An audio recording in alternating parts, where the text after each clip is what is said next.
Hello everyone. This is in continuation of my previous lecture where I had been talking about types of policies, and I had discussed quite a few number of policies, and today I would be discussing the remaining part of this lecture series, that is the policies in the lecture series where we talk about social policies and particularly the type of policies. So yesterday I had stopped explaining at vertical policies, and I'm going to again start talking about vertical policies and then horizontal policies and so on and so forth. Vertical policies, again, they are different. They are implemented at the different levels of government, like local government. We talk about the local governance, state, and national. While horizontal policies, they are coordinated across different sectors or regions. Vertical policies, they talk about the enforcement, or enforcement refers to multi-level policies, and that which involves integrating governance enforcement process vertically to enforce a given policy. So vertical, when you talk about the vertical policy part of it, they are implemented at various levels, and when we say that vertical policies are there, it actually denotes that how at different level, when we sometimes, what happened whenever a policy comes on the floor, that is at the national level. Sometimes under that policies there would be certain schemes and welfare measures which may or may not be there in the other states. Some states adopt and some states might adopt. They have a different scheme and different orientation towards it. So it is about the approach, and it talks about the integration of the government in terms of formulating, and in terms of implementing policies. So it is integrating governance enforcement vertically to enforce a given policy. That what are the mechanisms of implementing or formulating or enforcing a particular policy.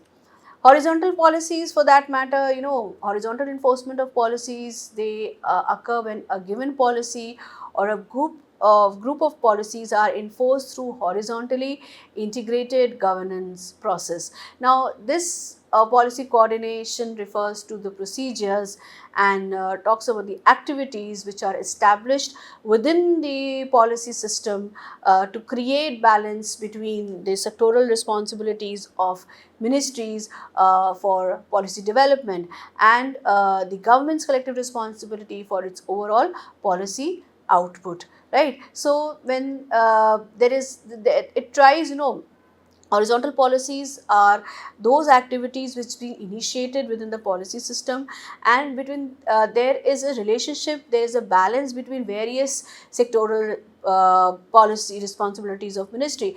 Sometimes what happened, that a policy like education policy has been there, and through education policies you also, like if I give an example of midday meal scheme, so it is kind of an horizontal aspect, because it is just not only talking about increasing the enrollment ratio, but it also trying to improve the nutritional status of children. So sometimes, there would be different sectoral policies like health and like education, and but it serves two purposes. So they different ministries would be responsible for looking after, or for the implementation and for the progress of that policy, but there is an integration between two or three policies, and uh, which brings about a larger, which really caters to the larger output of that policy. So it becomes government's collective responsibility. Like if there is, if I talk about policy matters or health related issues or health policies which are there, like there had been a lot of swachhata, if you say that swachhata abhiyan, or making India free of polio. So it is just not about the health aspect. When we had started focusing on eradicating polio and trying to eliminate any such aspects of polio, any traces. So there had been lot of initiatives and lot of activities and program, and most of the ministries, even the national bodies, they had come together to make India free of polio. So sometimes, this policy horizontal policy, it is a coordination. It brings about management, control, coordination among different departments, different ministries, and they're all responsible to achieve the outcome, the larger, broader objective and outcome of that policy. It becomes collective responsibility of the government at how well these policies are being created in a system and how they will make a balance between all other policies. Like if you talk about policies for the farmer, then you also look into the and apart from the farmers, and today we are talking about sustainable livelihood approach. So policies are being created to provide alternatives to farming and to provide alternative to, so they tend to they may come from a different responsibility of a different ministry, but nevertheless when they are, it's working in collaboration and partnership. Then we have macro policies and micro policies. Now, the macro policies and micro policies are particularly confined to the economic aspect or economic policies.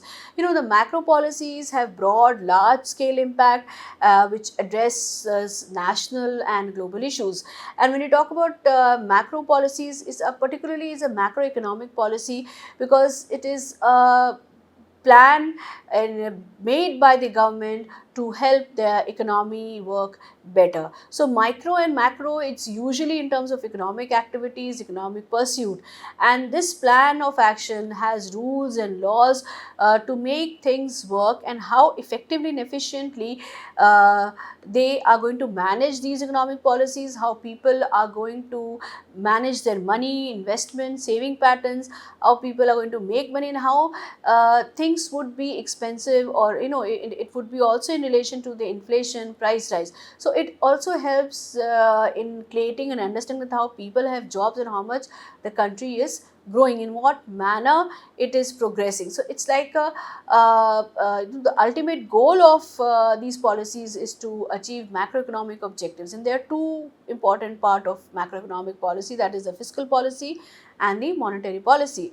The government uses fiscal policy by changing how much they spend on tax or tax people, and this helps the economy grow. And the central bank uses monetary policy to adjust the amount of money in the economy, and these policies reach the government's goals, such as creating jobs and growing the economy, creating employment opportunities, trying to reduce income disparities, income generation activities. So macro policy is in a way gives ample opportunities. It creates viable options for the consumer, for the people,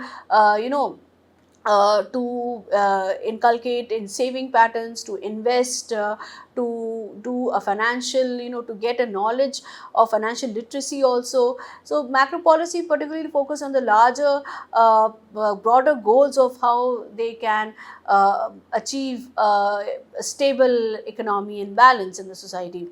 Then micro policies, micro policy of in fact aims to improve how specifically, or how specific market functions, such as the job market or the market of food, goods and services, whether there is a setback in the industrial region, whether the tertiary sectors are in prominence. And the micro policy, the micro economic policy, it seeks to enhance the efficiency and effectiveness of individual markets. There are certain the objective, of the objective of microeconomic policies ensuring resources are allocated efficiently across different industries and goods, and the policies aim to achieve effectively talking about allocating efficiency and direction towards supply and demand to determine the price quantities produced, minimizing any market distortions such as subsidies that could lead to misallocation of resources. It also looks into income distribution. Microeconomic policies also aims to address any income distribution issues within the progressive taxation to redistribute income from higher income group to lower income group. Social welfare programs are also initiated under this to provide support to low income household, and policies are promoted and created in such a manner they should give weightage to educations and skills development to enhance it, and protecting consumers through micro policies. You actually also try to protect the consumers from exploitation and ensuring that they have accessibility to accurate information, which is again about if we talk about accurate information, it is in regard to rights legislations, product safety, standards, procedures, regulations against deceptive advertising, mechanism for dissolving any dispute. So, and at the same time, micro policy also tried to promote environmental stability, which has become very important, and which these micro policies, particularly on environmental issues, try to regulate and bring about regulations and taxes which would aimed at eliminating or reducing pollution and promoting sustainable practices, subsidies for renewable energy resources. Okay, so if you talk about micro policies, there are market based policies which can modify the incentives of the individuals and firms. This helps them to adopt more desirable behaviors, and this would include taxes and subsidies and tradable permits. Or tradable permits are way to control pollution by creating a market where permits are traded, and these permits release a certain amount of pollution into the environment. So every factory, every establishment, they have been given a legal, or I would say a standard procedure, a legislation, a norm that how much a pollutant can come from their particular factory, and they how much have they are allowed or permissible for them to release certain pollutant if they are doing so. So this system encourages companies to reduce their pollution and avoid buying more permits. So this can lead to a better environment and a much safer or clean drinking water. And of course, it would also promote new technologies and practices that would help preserve the environment and the boost the economy. Social policies, we had been extensively discussing about social policy in my previous lectures. I had spoken in length and breadth about the objectives, the goals, the characteristics, and what it deals with, what are the issues in the context to social policies with health, education, housing, social services, which is all aimed at improving the quality of life of people, of individuals and communities. Next is the economic policy. Economic policies, again, it encompasses a broad range of strategies which has been employed by the government to optimize economic performance. And when you talk about economic policies, it actually involves the decisions related to taxation, government spending, monetary control, inflation, fluctuation in the price rise. It actually aims to manage, to promote, and to stabilize the economy, right? Through equality, through equity, through free market, through fairness in the economic aspect, competitions, trading. Uh, Economic policies, it includes various, as I discussed earlier also, that the microeconomic and macroeconomic part of economic policies. So it talks about fiscal policies which deal with government spending and revenues, monetary policies which focuses on controlling the money supply and interest rates, structural reform, structural adjustment programs had been initiated in 1990s when the new economic policy had emerged. So structural reform aimed at enhancing long-term economic efficiencies and competitiveness, and of course regulatory reforms which focuses on updating and streamlining economic regulation. So economic policies particularly focuses on economic growth and development. It tries to bring about the fact that incomes of the economic growth subsumes income of all consumers and firms, accounting for inflation in increasing over the time. Then full employment, the goal of full employment is that every member of the labor force who wants to work is able to find work. So it further strengthens the labor class employment opportunities, or creating viable employment opportunities for the larger labor force in a particular country. And it also talks about the basic agenda and objective of one important objective also is the price stability, to prevent increases in the general price known as inflation, as well as trying also to maintain a minimum where it is the people have more enhanced purchasing power. And also, so it's both, actually it is inflation as well as deflation, which needs to be managed, which needs to be controlled by the government regulatory bodies. And this is of course done through economic institutions, right? And expenditure or saving or investment or taxation, all these are various aspects of economic policies which is being effectively managed and controlled by the government bodies. There are government regulatory bodies which control the economic pursuit in a particular nation. Then we have environmental policies. Of course, when you talk about environmental policies, it encompasses a wide range of measures which is aimed at protecting, preserving, promoting sustainable practices in the environment. It actually dictates what action has to be taken to safeguard the environment. It outlines the rules for industries as well as individuals, communities and societies.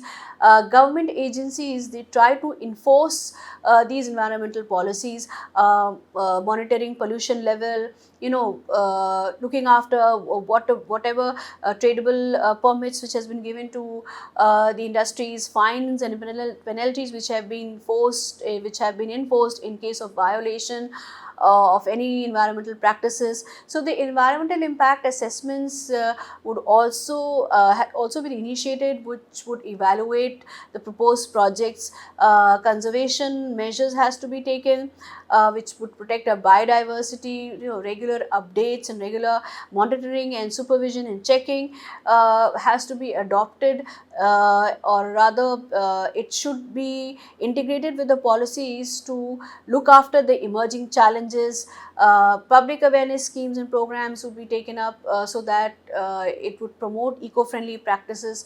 Collaboration with international bodies, which would also enhance effectiveness. And through when we talk about the environmental policies, these policies can cover various sectors such as air and water pollution control, waste management, conservation, climate change mitigation, and many more. So by implementing a comprehensive environmental policies, governments try to create a balance between economic, developmental and ecological sustainability. We have in India, we can talk about National Environment Policy in 2006, and there is a lot of constitutional and legislative measures and constitutional safeguards, protection of our environment. So apart from the policies, there had been there are a lot of acts, legislations, laws which actually looks after the protection and preservation of environmental resources. Next, we have foreign policies. Now, India's foreign policy, if you say that what particularly foreign policies are, or what foreign policies major objective or agenda is, it is a set of goals, strategies, and actions that is being initiated, or that a state or a non-state actor pursued in relations with other actors in the international system. So, foreign policies actually, it reflects the interests, the values, the preferences of the actor, and it guides decisions and behavior in the global arena. Foreign policy is a reflection and expression of interests, values, aspiration, and it also guides the relations and interaction with other parties in the global arena. and in the global arena. And India's foreign policy has some distinctive features which makes it more unique and remarkable, like non-alignment. India's foreign policy is based on the principle of non-alignment, meaning that India does not, India does not align itself with any major power bloc or alliance, and it maintains autonomy and independence in foreign policy matters, decisions, and actions. And India's foreign policy is also based on the principle of peaceful coexistence, meaning that India respects and support sovereignty, territorial integrity, and also it seeks to establish and maintain friendly and cordial relations with other parties. In fact, India's foreign policy is based on the principle of Panchsheel, meaning that India followed the five principles of mutual respect, non-interference, mutual non-aggression, mutual benefit, and peaceful coexistence in its relation with other actors of state. And in fact, when we say that foreign policies, they are important and relevant because it affects the basic structure of a society.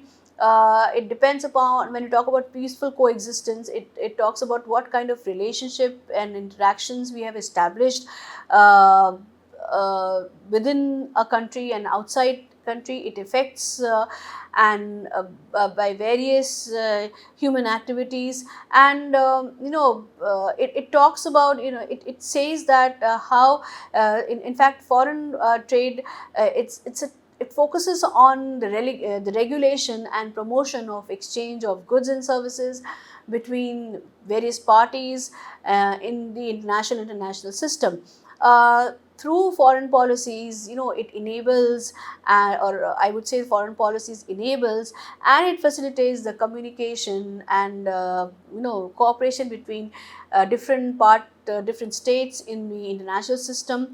It helps to prevent and resolve any conflicting situations or any conflicts or any disputes that may arise among them. And it also shapes and influences the world order, as well as it gives and the global governance that we live in and aspire for. Defense policy. Before I talk about defense policy, we don't, India, if I talk about in Indian context, India does not have a particular defense policy. But yes, if we look into it, India has the third largest armed forces in the world and is surrounded by some of the most, dangerous flashpoints, and yet we do not have a have a security doctrine or policy. But nevertheless,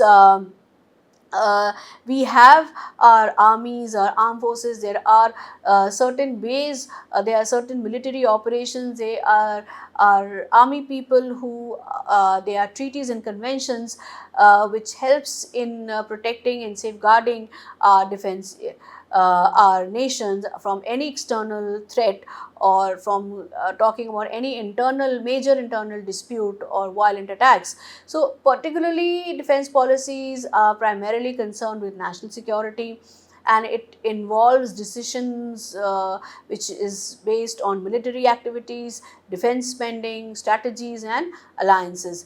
However, at this point of time, we don't have a particular policy on defense, but the lack of a national security policy, if and doctrine, it directly directly impinges on the procurement process, and which hampers the armed forces and the government to modernize their force to get the desired machineries and personnel. So it is important to have one particular defense policies, that the in what manner uh, the protection system, or rather how decisions would be made on military spending, and who would be accountable and responsible for such kind of policies, and how the government has to ensure their accountability in safeguarding the interest of the nation.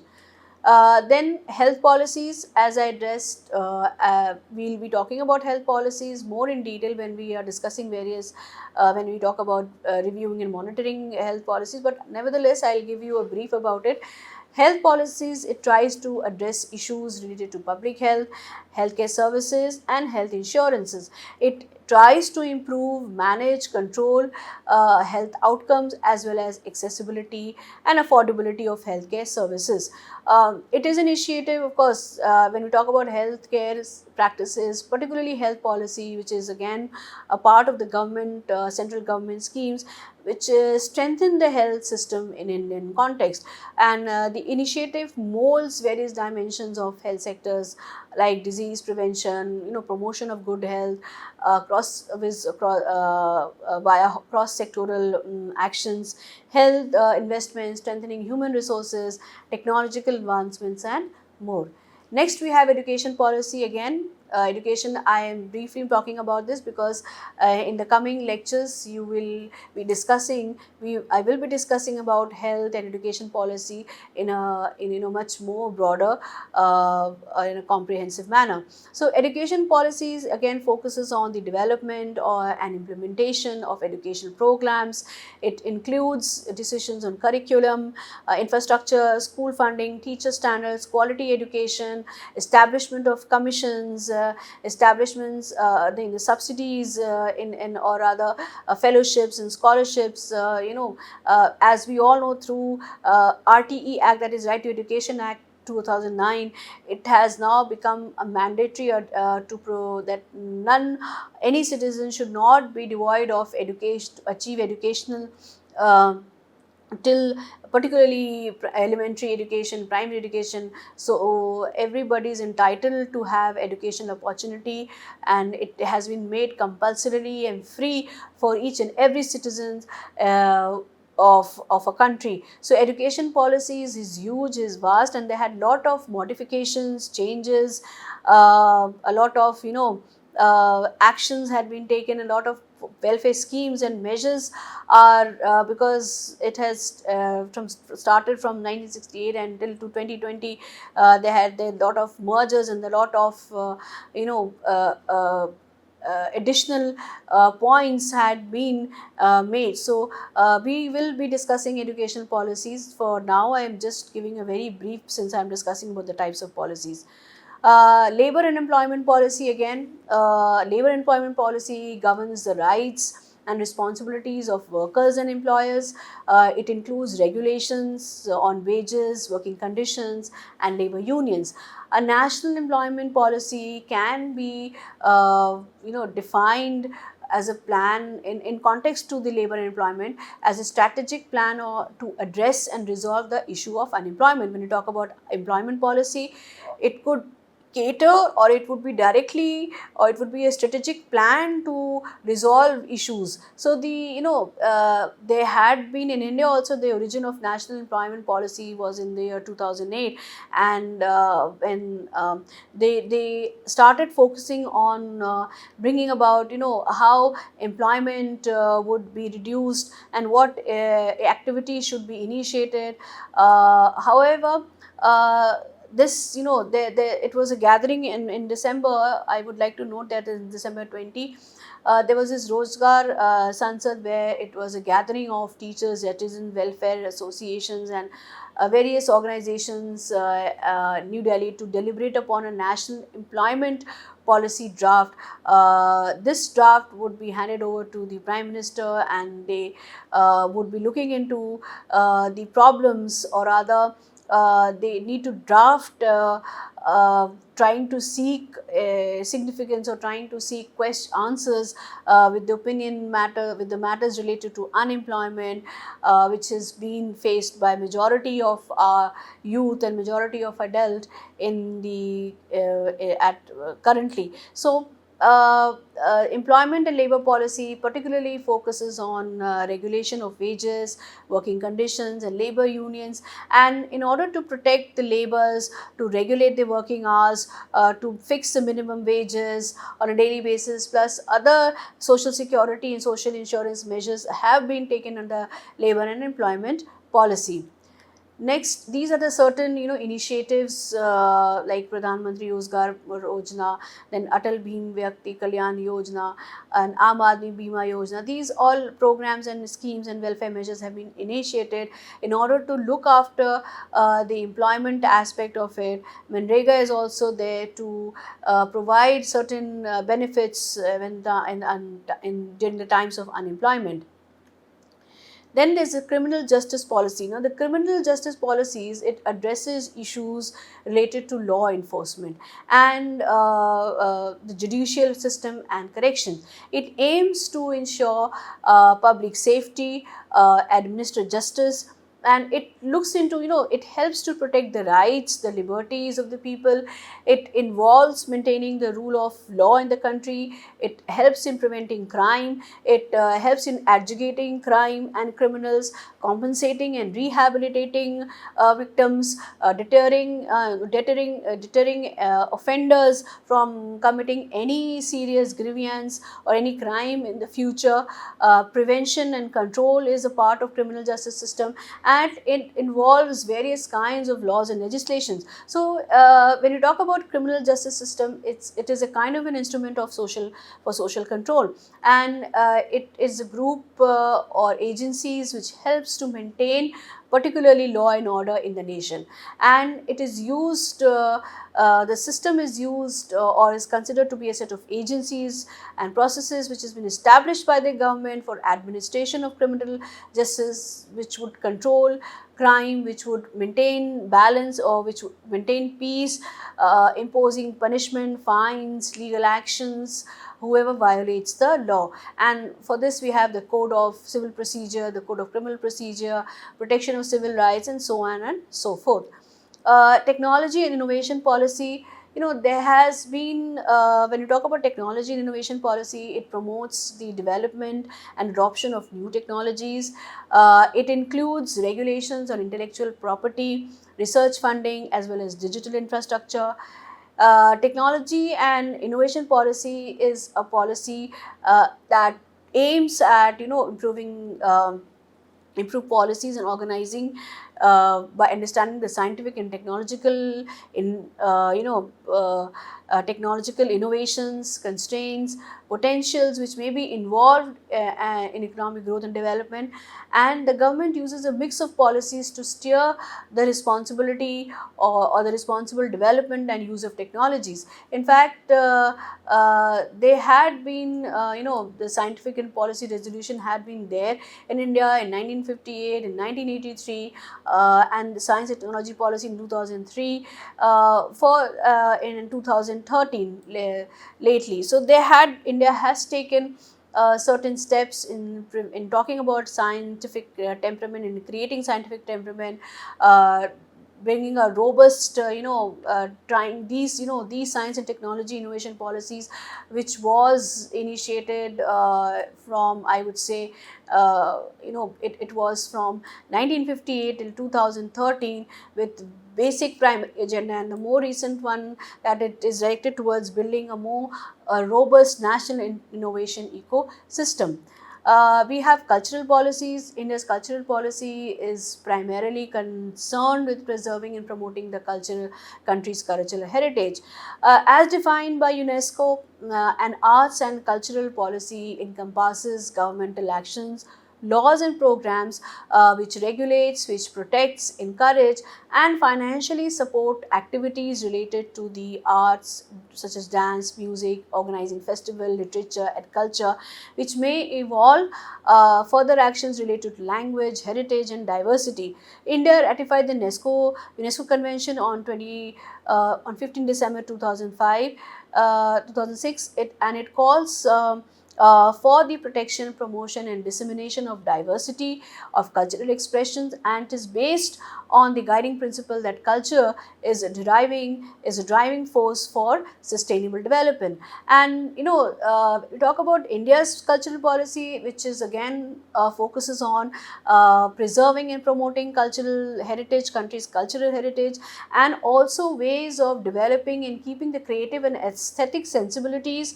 of the people active. So the Ministry of Culture is responsible for generating cultural awareness, promoting cultural exchange, preserving and conserving cultural heritage, promoting all forms of art and culture. So it encompasses, if you talk about the policy prescription, it encompasses a wide range of activities like public support, for heritage and for historic preservation, public support for libraries and museums, art, sculpture, pottery, performing arts. So, this all would be included in the cultural aspect and cultural policy. Next, we have industrial policy. Again, industrial policies are defined as a strategic effort by the state to encourage economic transformation. And when you talk about industrial policy, it covers the procedure, the principles, the rules, the regulations which impact the industrial setup or industrial establishment of a country, and it shapes the pattern and shape the pattern of industrialization.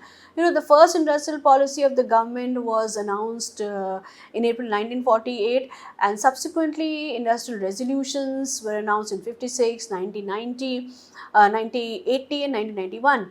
The progress in industrial policy reform, it enabled the country to pass through a long successful journey, and there had been a lot of changes, a lot of amendments, and a lot of uh, uh, pre- lot of actions had been taken. So specifically, if we say that if you talk about industrial policy, they refer to selective government intervention or policy which may attempt to alter the structure of production in favor of certain sectors, and they are expected to offer better prospects for economic growth in a way that would not occur in the absence of such intervention in the market equilibrium.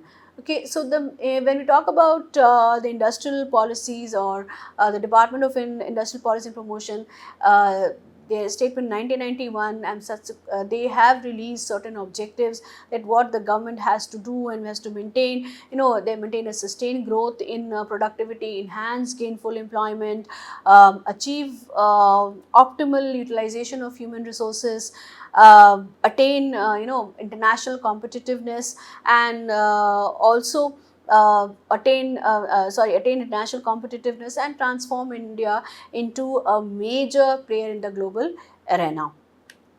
Then we have urban policies. Of course, urban policy is no more than the cluster of public policies initiatives intended to have some sort of impact on the lives of the urban residents. Urban basic services, urban housing, affordable housing, all these are part of urban policies. And it is urban policy is an urban cohesion and solidarity, national and local policy towards disadvantaged urban areas and their inhabitants. It is also deployed on intra-urban territories called as priority urban areas for urban policy, and characterized by a gap of importance economic and social development with the rest of the cities in which they are located. Again, I would like to add here that when we talk about urban policy, when discussing about the housing policies and talking about, we'll again briefly discuss about the particular urban policies which are there in Indian context. And this is all after discussing the urban policy. I hope that I have given a brief view of regarding all the policies which are most of the policies which has been covered in this lecture, and I hope this had been a very knowledgeable class for everyone. Thank you all.